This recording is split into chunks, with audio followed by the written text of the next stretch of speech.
তারা যদি বলে যে দলের এই পারফরমেন্সের জন্য বা পরাজয়ের জন্য যদি অভিষেক বন্দ্যোপাধ্যায় দায়ী হয়, তাহলে 24-এ যে তৃণমূল কংগ্রেস 29টা আসন পেয়েছে তার কৃতিত্বও আমার। যদি ডিসক্রেডিট আমার হয়, হারে, তাহলে জেতার সময় ক্রেডিটও আমার। আর যাদের আমাকে নিয়ে সমস্যা তাদেরকে অনুরোধ করব যে মানুষ বোকা নয়। আজকে 18 তারিখ, আপনি 19 তারিখ আসুন, 20 তারিখ আসুন, 21 তারিখ আসুন, যবে আসার আসুন, আজকে চলে আসুন। আপনারা ফিরে আসুন, আমি 1 ঘন্টার মধ্যে ইস্তফা দিয়ে দিচ্ছি। কেউ আসবে না। ডিল হচ্ছে ওদিকে যাও, অভিষেক ব্যানার্জিকে গালাগালি দাও, তোমাকে বেঁচে থাক, তোমাকে বাঁচিয়ে রাখবো, ইডিও ধরবে না, সিবিআইও ধরবে না। অভিষেক বন্দ্যোপাধ্যায় এই চ্যালেঞ্জকে কটাক্ষ করেছেন সাংসদ শতাব্দী রায়। তিনি বলছেন, এটা মনে হয় 4 তারিখ ভোটের ফলের পর 5 তারিখ করলে ভালো হতো, তাহলে হয়তো মমতা বন্দ্যোপাধ্যায়ের রাজনৈতিক জীবনে এটা হতো না। অভিষেক বন্দ্যোপাধ্যায় এই সিদ্ধান্ত 5 তারিখ নিলে ভালো হতো, যেটা দেরিতে হলো, বলছেন সাংসদ শতাব্দী রায়। আসলে এটা আমার মনে হয় 4 তারিখের রেজাল্টের পর 5 তারিখ করলে ভালো হতো, উচিত ছিল 5 তারিখে করলে, তাহলে অন্তত মমতা ব্যানার্জির পলিটিক্যাল ক্যারিয়ারে এরকম অবস্থা হতো না। দেখো, হার জিত তো আছে, যে কোনো দলই হারতে পারে, জিততে পারে, কিন্তু বাদবাকি দল যে টুকরো টুকরো টুকরো টুকরো হয়ে গেল, দিদির মতো একটা নেত্রীর দল, সেটা খুব দুঃখজনক। কিন্তু এই ডিসিশনটা আমার মনে হয় অভিষেকের 5 তারিখে নিলে ভালো হতো, যেটা এতদিন অনেক লেটে নিল। বিদ্রোহীদের চ্যালেঞ্জ ছুটছেন অভিষেক বন্দ্যোপাধ্যায় যে আপনারা দলে ফিরে এলে আমি 1 ঘন্টার মধ্যে ইস্তফা দেব। আর অভিষেক বন্দ্যোপাধ্যায়ের এই বক্তব্য প্রসঙ্গে কি বলছেন বিরোধী দলনেতা ঋতব্রত বন্দ্যোপাধ্যায়, আসুন শুনে নেওয়া যাক। যে লুটেরারা চলে গেছে ভয়ে, তো সেই লুটেরাদেরই ফিরত আসতে বলছেন। প্রথম কথা, মন্তব্যটা স্ববিরোধী। গতকাল কি বলেছেন তাল রাখতে পারছেন না, মাথা ঠিক নেই। 2024-এ নির্বাচনের সব কৃতিত্ব যদি ওনার হয়, তাহলে 26-এও দায় মেনে নিয়ে এতদিনে পদত্যাগ করা উচিত ছিল। 4 মে যখন ওখানে হচ্ছে স্ট্যান্ডিং ওভেশন নিয়েছিলেন, 80 বছরের ওপরের যে এমএলএরা উঠে দাঁড়াতে হয়েছিল তাদের, আজ আপনার পিসি বলেছে স্ট্যান্ডিং ওভেশন দিতে, আপনার তো উচিত ছিল। ন্যূনতম লজ্জা যে নেই তার প্রমাণ হচ্ছে তখন স্ট্যান্ডিং ওভেশনটা নিয়েছিলেন। বার্ষিক যে বিপুল পরিমাণ সুদ, ব্যাংকের টাকা থেকে যে সুদ আসে, সেই সুদ কোথায়, কার জন্য খরচ হয়েছে? সেই সুদ কি সাধারণ কর্মীরা হচ্ছে তাদের জন্য খরচ হয়েছে? এমনি একটা 4 টাকার, প্রতি 4 টাকা স্পেন্ডিং এর 1 টাকা ওনার আকাশ ভ্রমণের জন্য ব্যবহার হয়েছে। ওনার প্রাইভেট ফ্লাইট কিনেছেন, হেলিকপ্টার কিনেছেন, টাকা দিয়েছেন পার্টির অ্যাকাউন্ট থেকে, তারপর আবার সেই কোম্পানিকেই হচ্ছে ভাড়া দিচ্ছেন পার্টির অ্যাকাউন্ট থেকে। মানি লন্ডারিং এর, মানি সাইফনিং এর নতুন ভিস্টা খুলেছেন।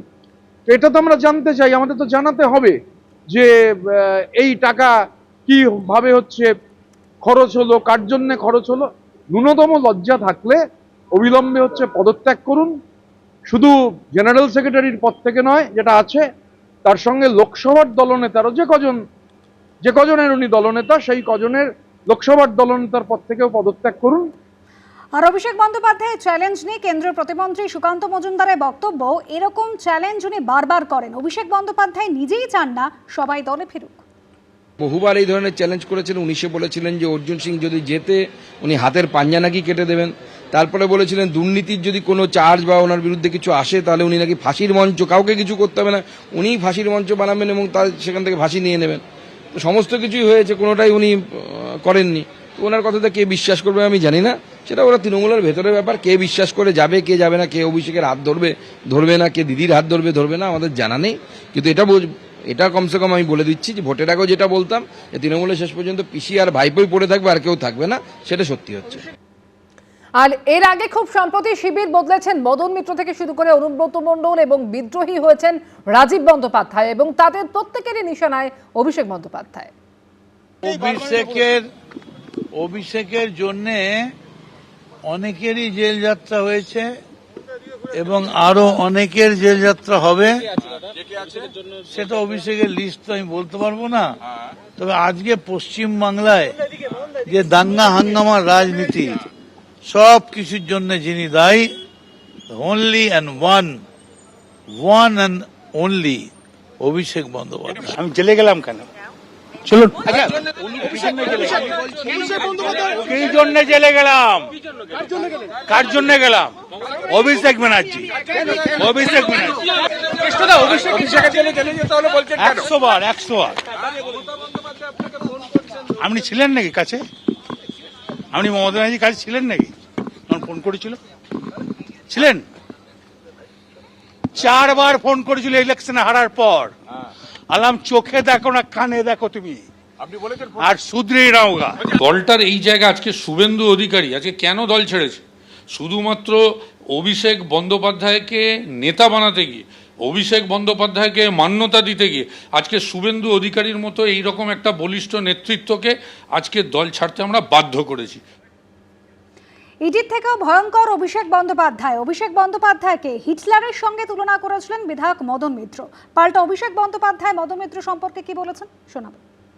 लेकिन एक ईडी समन आते ही अगर आप चले जाओगे तो ये साफ है कि आप लड़ना नहीं चाहते हो, आप डरते हो, और डरते हो तभी झुकते हो। भाई अगर आपके पास कुछ है नहीं, अगर मान लो सब कुछ आपका पक्ष में है तो आप जाओ ईडी में। मेरे को भी बुलाए, मैं तो भागा नहीं। मेरे को 10 बार बुलाए, मेरे को सीआईडी बुलाया, मेरे को एसटीएफ बुला रहा है, मेरे को सीआईडी बुला रहा है, मेरे को स्टेट पुलिस, मेरे खिलाफ कितना एफआईआर हो चुका है। এবিপি আনন্দ এগিয়ে থাকে, এগিয়ে রাখে।